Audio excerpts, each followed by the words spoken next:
তেল যাচ্ছে না ইউরোপে, পণ্য যাচ্ছে না এশিয়ায়।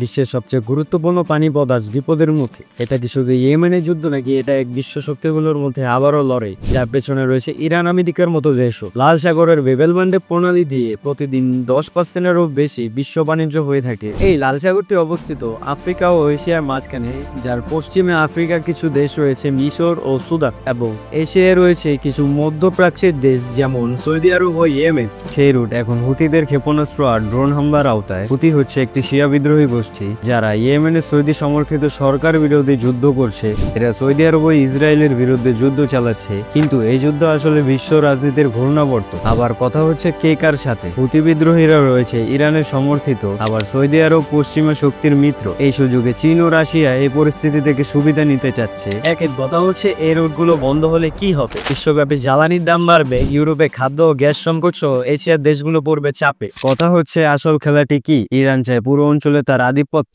আমেরিকা চায় লাল সাগর নিরাপদ রাখতে, কিন্তু এটা কি শুধু নিরাপত্তা নাকি নিজেদের আধিপত্য ধরে রাখা? এই লড়াই শুধু মধ্যপ্রাচ্যের না, এটা এক নতুন যুদ্ধের স্থানও হতে পারে। কি হতে পারে সামনে? বিশেষজ্ঞরা বলছেন যদি এই যুদ্ধ চলতেই থাকে তাহলে বিশ্বজুড়ে অর্থনৈতিক মন্দা ফিরে আসতে পারে। আমেরিকা ও ইরানের সরাসরি সংঘর্ষের রাস্তাও খুলে যেতে পারে। সর্বশেষ বলা যেতে পারে ছোট্ট একটা অঞ্চল, কিন্তু তার ক্ষমতা এত বড় যে পুরো বিশ্ব অর্থনীতিকে থামিয়ে দিতে পারে। এটা কি আগামী বিশ্বযুদ্ধের সূচনা? এই তেলের যুদ্ধে কোন পক্ষের জয় হবে? কমেন্টে জানাতে পারে।